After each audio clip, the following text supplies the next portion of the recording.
Emily Elizabeth, and I'm the host of the What Fulfills You podcast, a show for and about individuals always seeking to be their best selves. On this show, we talk all about building the mindset, finding the right careers, creating meaningful relationships, and so much more. Welcome to the What Fulfills You podcast. Hello everyone. Happy freaking Monday. I am on great energy right now, if you can't tell by my voice and my energy. Welcome back to another episode of the What Fulfills You podcast. My name is Emily Elizabeth. I'm your host, and for today's solo episode, I'm going to be diving into career building and everything I guess I would share around my post-grad or post-college approach. So this episode is very much tailored to those of you who are still in college and or recently graduated sometime in the past 2 to 3 years.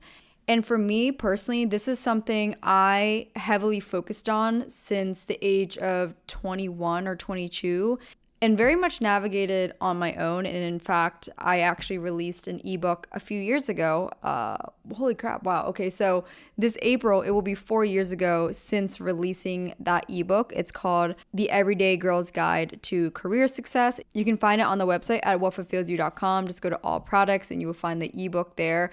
But in that ebook, I actually shared resume templates, cover letter examples, very much just like a framework and approach to figuring out A, what industry you want to go into, B, how to go through the job searching process and answer really common behavioral interview questions, and even just my own tips on styling and how to dress for work and how to dress especially for an interview and where I shop for these types of clothes. And by the way, even though I don't work in a corporate environment anymore, I wear a lot of these clothes on an everyday basis just because I would say my personal style is minimal, Parisian with a hint of business into it. I feel like I'm always wearing a blazer. I love loafers. I love kind of like casual business suit pants. So if you guys follow me on Instagram, you probably have seen a little bit of my style there. But with that being said, let's just dive into this topic. And as always, I really hope that I'm going to be able to touch on everything that is helpful for those of you who are kind of stuck in what direction or how to figure out your career building process. I think the number one tip I have when it comes to career building is to try everything and anything you can as early as possible. So obviously, if you're younger right now in your early 20s and you're listening to this, you are very much in a prime sweet spot because you have more time to try sales, to tech, to fashion, to journalism. Like you have more time to test everything. I'll give an example. For me, when I was in college, while I was working multiple part-time jobs during college to just have some side income, right? I ended up testing my first interest, which is marketing and social media, by interning remotely. So pre-pandemic, I interned back in 2018 and 2019 at a boutique social media agency. And at first I interned for school credit. It was actually a requirement at my college, Chapman University. And then afterwards, they extended my internship into kind of like a part-time role where I think I was working maybe $11 or $12 an hour.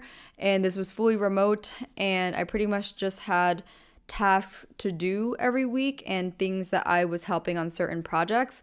And I really loved that. So interestingly enough, I tested my theory on wanting to work remotely. So I had this idea before I graduated college. I was lucky enough to find this specific job. At the time, in case you're wondering, I actually found this internship on this website called theeverygirl.com. Some of you guys might have heard of it. I don't know if they still post job listings or internships, but there's a good chance they do. So if you're looking for new ways to find interesting jobs and internships, that's probably a good website. But interestingly enough, I guess I worked there for about 10 months. After that experience, I personally didn't see myself going into digital and social media marketing. And just to be clear, because I realized that digital marketing has very much expanded its meaning, digital marketing, I think, tends to be now focused a little bit on paid ads and advertising, a little bit on that spectrum. And my expertise to this day as well is very much practicing in organic content, content creation, visual storytelling, everything that really elevates a brand and kind of helps seals the deal on trustworthiness for customers to be like, okay, I want to stay at this hotel, or I want to potentially become a member at this place, right? Where at whatever brand is my client, right? It just very much depends on the context, but that's kind of my side of the coin. And actually as well, influencer relations and influencer partnerships was actually a big thing that I did at my role in this boutique agency. And so I had a lot of experience in that. But for me personally, it was just a little bit too slow and not as fulfilling for me. And so I ended up thinking, so when I was applying for jobs after college, I was very self-aware that working with people and socializing to some degree in my job was important to me compared to working behind a desk and having less conversation. So again, self-awareness, recognizing that's my personal taste, and then going towards something that tailors to that, right? So I ended up narrowing down my first job to either sales, some sort of sales position, or customer success or something of that nature. Now, I want to actually be transparent. The one thing that I found in that early days process was that the customer success or management, whatever the terminology of that role was, the hard part was the pay was pretty low. And I just think I couldn't quite get myself around to do that. But I did feel like I had a strong skill set in jumping into that as my first job. But at the end of the day, I ended up getting scouted for, or recruited rather, for a sales position at a company called ADP. And the pay was better. And I think I just felt, again, intuition, felt like this was a better opportunity for me. I liked the people, and the interview process was 4 steps. So I think I had, a basic interview, and then like a second interview with the vice president of that specific office, where, he would just ask different questions, get to know me virtually, and then I think I'm sorry, let me backstep. My first interview was over the phone, but then the second one was in person with the VP. And then I believe the third one was a shadow day where I would also get kind of a scope of the potential team I would work with. And then in this context being sales, they would have me do a role play experience for, whether cold calls or you're doing an in-person meeting, whatever. So all that to say, it just made sense to me, and that's what I went with. So I share all of that because if you have been following me for a while, you know that I'm actually now back in a social media marketing realm. Yet I've taken every skill I've learned in all of my jobs, including part-time jobs, from coaching skating to tutoring for 4 years. And all of that has been the foundation to why I'm able to run a company that involves social media and marketing and, of course, sales, because in order to get new clients and to close new deals, I have to have sales as a skill to some degree, right? So I have to be able to speak the language of business and closing a deal and closing a client and having this new monthly retainer come in, right? If I only had, let's say, marketing experience and no experience with gaining new customers and gaining new clients and actually the onboarding process of structure, I don't think I would be as sustainable as I am right now. And so I share that out loud just in case you are interested and curious to start something small of your own down the road, don't quite dismiss corporate jobs or working at a small startup early on, because you do gain a lot of different experience that will relate to whatever you might eventually really do long term. And for all I know, you might end up actually just staying at the place you start at, right? You never know. So everyone has their own experience, but I have to say, trying a little bit of everything in my experience enabled me to get to this point.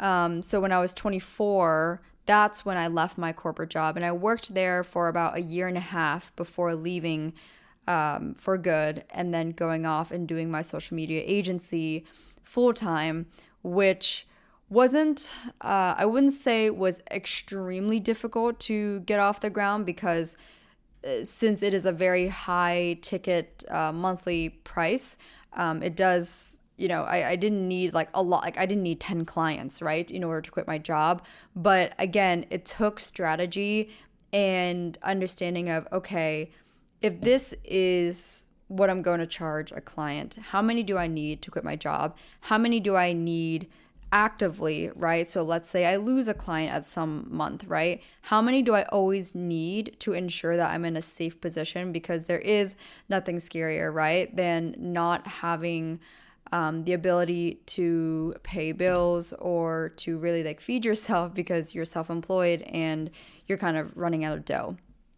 So that's a little bit more on like the entrepreneur side, but I want to dive into questions to consider if you're sitting here right now and you're listening and you're thinking about transitioning jobs or transitioning industries, or you're thinking about how to get your feet wet, getting ready for post grad, or maybe like you are already graduated, but maybe the first year you did something more part time, or you did a little bit of everything, and now you really want to get serious with your career direction and your career building.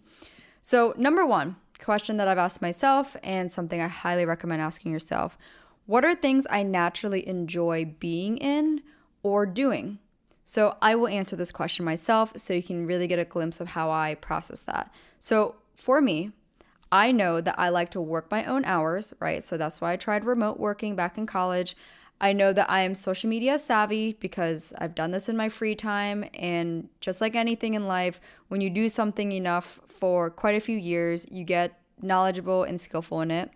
I enjoy business relations. I've just always been business minded. I know the language of speaking business to other people, and I'm great at relationships. I enjoy high energy environment. So this is why I went into sales. The one appeal that really was big for me was like the Wolf of Wall Street vibe that I had, especially with my team. My sales team specifically was primarily men. I think that I only had one other girl on my team. And personally, being in sales, I really loved it. Those guys ended up being brothers to me. They were so immensely supportive of my wins, and anytime I was down, they were helping me. And I'll never forget, this is just as a quick tangent, something that I really gained from this job wasn't necessarily just the sales experience, but the relationships I built from that team. There are 3 guys from that team that I still talk to. We have a very silly group chat together, where we just, send memes, we send jokes, and it's one of those things that I share as an entrepreneur today. Like, as much as I value working for myself and having my own hours and not being micromanaged, I love and do miss that close-knit relationship, and it's something I cherish. I still talk to them, and they've been homies to me. So keep that in mind if that's something you love to. You never know. You'll go into your first or second job kind of thinking about the job in itself and how you will enjoy it. But if you are a people person like me and you enjoy maintaining and cultivating amazing relationships, then very much consider the types of people that are working there, which again, if you get a chance to do an in-person shadow, or if you're on a remote team where you have an opportunity to talk to some of the people that work there, please really feel out the vibe, because that definitely plays a big role in your satisfaction at the job.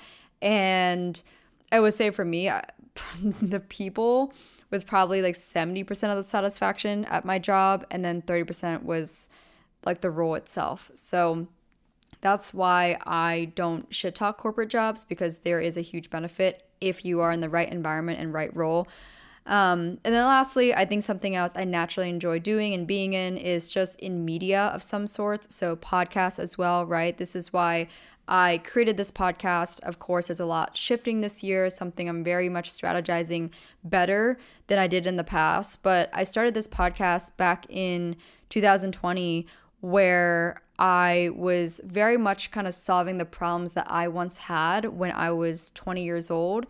And I think I started trying to figure out my life around that age, right? And a lot of the people I was listening to was Tony Robbins, Ray Dalio, and Tim Ferriss, people that I still listen to today. But I realized that what I missed about those years, or like the thing that I wish I had at the time to listen to, was a female that had a similar mindset as these thought leaders I just shared, but then also had this feminine flair and could dive into other aspects that 20-some-year-old girls go through, right? Of course, Tony Robbins is awesome, but he's just not going to be able to relate to dating as a 23-year-old girl or as a 25-year-old woman in New York, you know?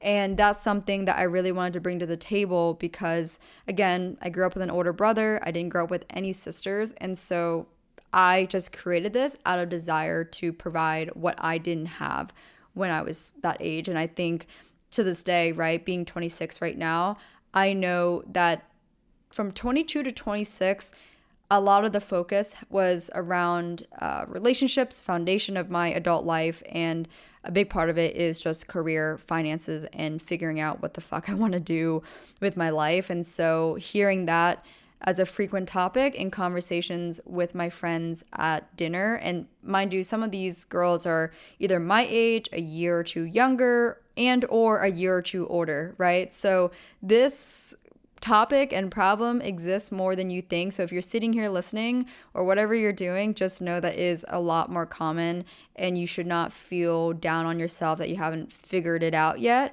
But if I was in that position, and okay, I want to preface too, I don't think you'll ever figure out it for sure. There will always be journeys and chapters in life where you have to actually reevaluate and course correct, or maybe redirect the direction you were initially heading in. And so I'm sure, I mean, I feel like this year in itself is something I've been doing, is just asking myself what this podcast means to me and how I want to show up more for those of you who listen, and what makes it worthwhile for you guys to share to a friend or share to someone that you know is also like-minded and would like something like this, right? So all that to say, everything is always a work in progress, no matter what age you're at. And some people will have a better idea at 22 and you might not get there till you're 25, and that's normal. But remember that you might have known precisely at 22 and then you needed to pivot at 25, right? So it's just going to vary.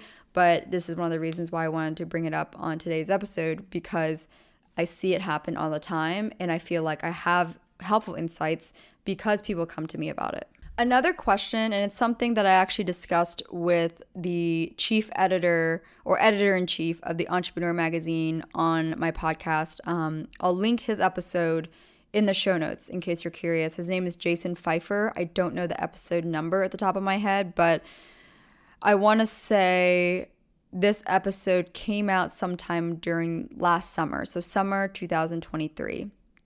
But we talked a little bit about this, and this is a question I asked myself too. What is more important, money or comfort / lack of stress? So I think this is very important to answer for yourself. It's funny because I think of one of my best girlfriends here in New York. She was sharing with me a potential switch into a new job at some point in the near future. And I feel like she's been dabbling with the ideas of maybe going to finance or maybe going into, a different type of industry, right? Because I think when you're thinking about, okay, well, let's say if you live in a city like New York, right? The cost of living is high, but there's a lot of perks to living here, right? The going out part and eating out here and just experiencing New York in itself is what makes the city so vibrant and amazing. And so sometimes it does push you to consider, okay, at this time of my life, is money more important or is having less stress more important, right?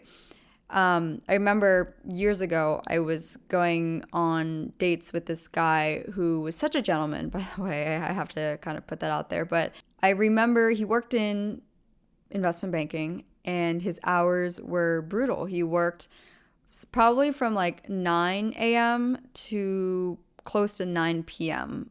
nearly every day during the week, and probably would still work on the weekends, probably one day. And I think that's something that my friend shared with me that she just wasn't willing to put up with. That's just maybe too stressful or just unnecessary, especially if you don't care for longevity in that industry. And so I think for her, she's probably going to go into maybe startup or something that's still in finance, but not in like banking, for example, right? And so on the flip side, if money is more important to you, then you must be able to reconcile that within yourself and acknowledge that you might work 10 or even 12 hours days. And are you okay with that? Do you think you can accept that if you go into burnout? Or if you can accept it, but only for a short period of time, what's your deadline, right? And what's your goal with having this increase in income? Is it going to be to pay off debts? Is it going to be so that you can afford a nicer apartment? Things like that, I think, are questions that aren't quite shared with us as a way to process the direction we want to go in for our career. I can think of a close friend of mine as well where she's been eyeing for a new job for a while, and she's been in sales, but she went from tech sales then to sales in fashion, or like the fashion retail market, right? And the thing is, at this point, I know that she was stressed out when she was in tech sales. It just wasn't her vibe, and that's why she left and went into something that was more fashion related, which is more up her alley. And now she's kind of realizing like, okay, it's great, but maybe sales in itself is not great, right? And I want to add too, I think that's a great idea. If you are in sales or let's say marketing, right? Sometimes it's not going from marketing to finance that will make you more fulfilled or happy with the career direction, but it could be just switching the market. So maybe instead of doing marketing for a e-commerce brand, maybe you're going to do marketing for a tech brand, or or a hotel or something, right? Just like a completely different industry. And I definitely recommend trying that before completely switching industries as a whole. But my friend, she's definitely going, okay, I am starting to prioritize money more, right? And so that then might mean that she needs to switch into a job in an industry where she's prioritizing the salary and the pay, just because that has become more pertinent, right? So again, choose where you are on the spectrum. It doesn't have to be one or the other. Like my other girlfriend, I think she realizes, okay, finance or fintech, she's going to still go in that realm, but instead of going into complete investment banking or finance as a whole, she's going to go into it in maybe a more startup environment, right? Where again, the hours aren't going to be as bad as investment banking per se. So just giving you guys some ideas on ways you can go about thinking what's going to work best for you. The third question to consider is, what do I want to feel? So for me, answering this question, I would say I want to feel autonomous. I want to feel like no one tells me what to do and when to do something, or especially thinking back to nearly 3 years ago, I really hated that I felt limited because I had to ask for time off, or I had to ask for approval to go on a 3-day vacation where, I was going to take Thursday and Friday off, right? Stuff like that, I remember that feeling. I knew that then became a priority. Like, okay, I want to make sure I don't have to face this again. So what does it take to be there, right? So you can kind of see on the spectrum what's my priority. And again, because I like kind of high energy environments, I really enjoy feeling excited. I like to feel a little bit of adrenaline. So I think about a conversation I had this past weekend with some friends who, 2 of them are both entrepreneurs, but they are entrepreneurs completely behind the computer. They don't really have to go to events. They don't really talk to people. They just work on product and advertising and very much everything they can do from their computer. And that for me personally is just I'm not as great at, because I need a little bit of stimulation and I need that excitement. Whereas they could stare at a wall or be in a cafe or be in their room for hours and just grind it out. And I think that's awesome, right? But again, being self-aware of how you want to feel and what works best for you is going to lead you down a path in a direction that's going to be more aligned for you. Fourth question, and this is definitely related for those of you who are entrepreneurial, is could I see myself eventually working for myself / creating my own business?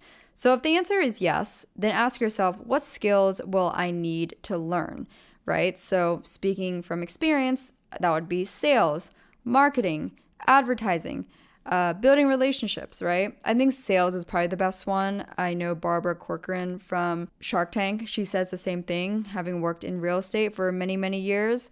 Sales, just a big one. And that was my first big girl job. And I think without sales and that experience, I would not be as assertive and skilled in business and entrepreneurship as I am today. Of course, there are many other skills that I'm still learning and working on, but the sales component is usually one of the hardest ones for people because it requires knowledge of what makes a no turn into a yes, and that can make a huge difference, especially if you're running a service-based company. Last question, I think especially post-pandemic, do you want to be in office full-time? Do you want to be hybrid?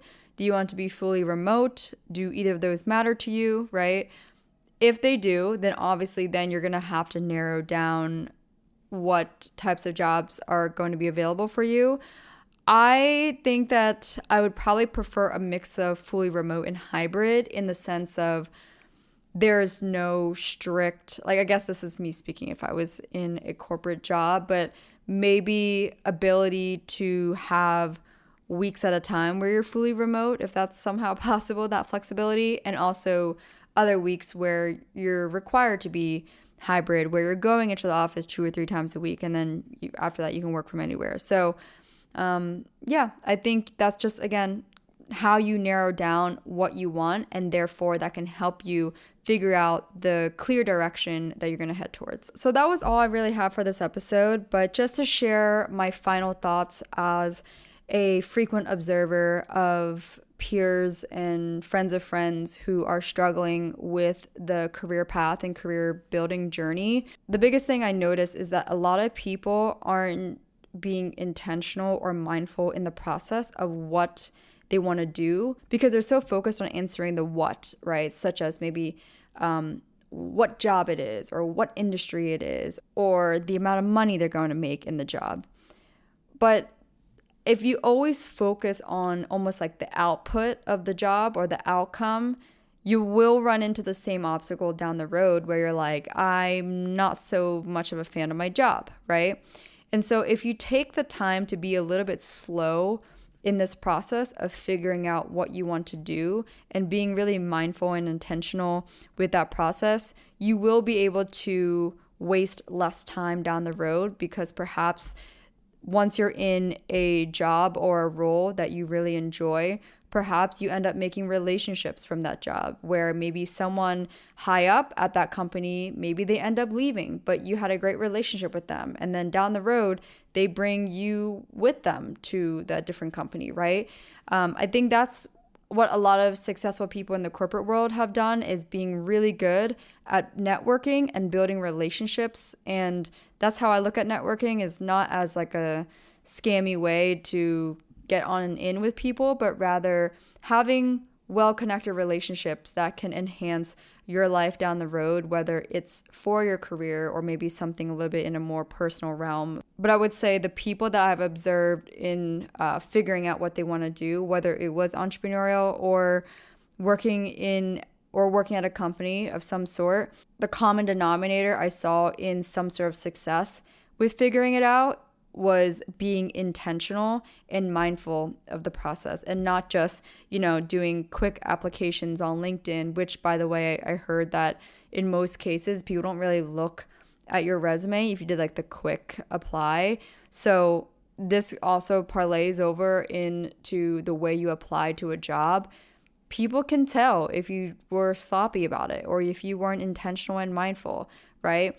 If you take the time to figure out the recruiter's name or the hiring person's name and you send them a personal email, that makes a world of a difference, right? And yes, sometimes that means you got to be a little stalky and look it up on LinkedIn and find out who's the potential hiring manager or the person that's going to be your future boss, right? That's quite literally how you get in the door after you figure out what you want to do and where you want to do it and the why, right? It's all a process. And so remember, you're not going to necessarily figure it out the first time or the second time. But as long as you are asking yourself these questions and not just being like, all right, I need a new job because my current one sucks or I'm not really fulfilled in it, take time to ask, why am I not fulfilled in it?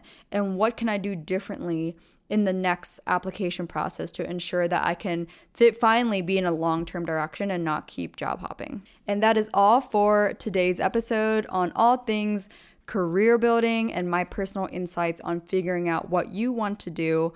I hope this episode was really helpful. For those of you who are interested, again, in the career ebook guide, it's available at whatfulfillsyou.com. The direct link will be in the show notes for the career ebook guide. Again, it includes 3 resume templates, a cover letter template, LinkedIn tips, so how you can stand out on LinkedIn, where to shop and how to dress for job interviews and work environments, behavioral questions that they will ask you in interviews, and so much more. Find it online at whatfulfillsyou.com. It is called The Everyday Girl's Guide to Career Success. Please be sure to share this with a friend that you know could be very helpful.